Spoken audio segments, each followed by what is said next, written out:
சற்று முன் கிடைக்கப்பெற்ற மிக மிக முக்கியமான செய்தி ஒன்று வெளியாகியிருக்கு. அதாவது சமீபத்தில் நடந்த மிக பெரும் கோர சம்பவம், அஜித்குமாரோட லாக்அப் உயிரிழப்பு. இதன் வீடியோ கூட அண்மையில் வெளியிடப்பட்டிருந்துச்சு. இதை பார்த்த அனைத்து மக்களும் ஸ்டாலினோட ஆட்சியில் என்னதான் நடக்குது, யாருக்குமே பாதுகாப்பு இல்லை, சட்ட சீர்கேடாக இருக்குது என மக்கள் உணர ஆரம்பிச்சிட்டாங்க.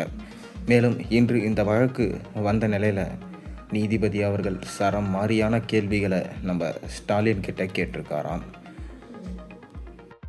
மேலும் இந்த விஷயம் எதிர்கட்சியினரான அனைவருக்குமே சாதகமான சூழ்நிலையாக அமைஞ்சிருக்கு. இதன் மூலமாக ஆதாரங்களையும் ஆவணங்களையும் இன்று நடைபெற்ற வழக்கின் விசாரணையில் எதிர்கட்சி போன்ற மிக பெரும் கட்சி ஆட்கள் எல்லாருமே அந்த முக்கியமான ஆவணத்தை சப்மிட் பண்ணியிருக்காங்களாம். இதனால் நிறைய கேள்விகளை தமிழக காவல்துறையிடம் நீதிமன்றம் கேட்டிருக்காங்களாம்.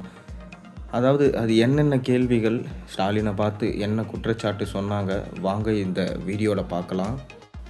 இதில் முதல் கேள்வியாக, அஜித்குமாரை கைது செய்து விசாரித்த இயக்குனர் யார்?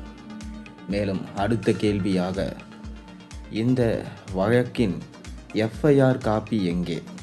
எதனால் எஃப்ஐஆர் போடவில்லை? மேலும் அடுத்த கேள்வியாக, தனிப்படை போலீசார் தாக்குதல் நடத்த உத்தரவிட்டது யார்? போன்ற மிக முக்கியமான கேள்விகளை நீதிமன்றம் கேட்டுள்ளது.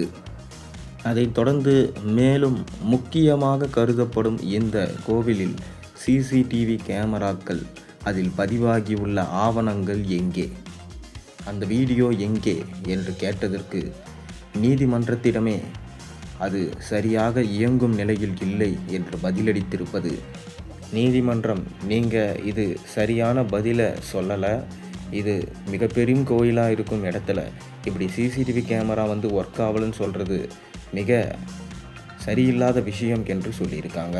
அது மட்டும் இல்லாமல் இதன் மூலமாக ஸ்டாலின் அவர்களுக்கு என்ன மாதிரியான அவரோட ஆட்சியில் பாதிப்பு ஏற்படும்? அதாவது 4 ஆண்டு கால முடிவில் இந்த மாதிரி ஒரு சம்பவம் நிகழ்ந்திருக்கு. மேலும் ஸ்டாலின் அவர்கள் ஆரம்பத்தில் கொடுத்த வாக்குறுதிகள் நிறைவேற்றப்படவில்லை. சட்ட சீர்கேடு மற்றும் சட்ட ஒழுங்கு இது எல்லாமே சரியாக கடைபிடிக்கலை. அது மட்டும் இல்லாமல் நாட்டில் அமைதி இல்லை. இதை வச்சு தான் எடப்பாடி பழனிசாமி அவர்கள் கோர்ட்டிடமே இவர் கேள்வி கேட்டிருக்காரு. நீதிமன்றமும் அதையே தான் சொல்லியிருக்கு. இதனால் இந்த தடவை ஆட்சி யாருக்கு சாதகமாக வரும் என்றதை பொறுத்திருந்து பார்ப்போம்.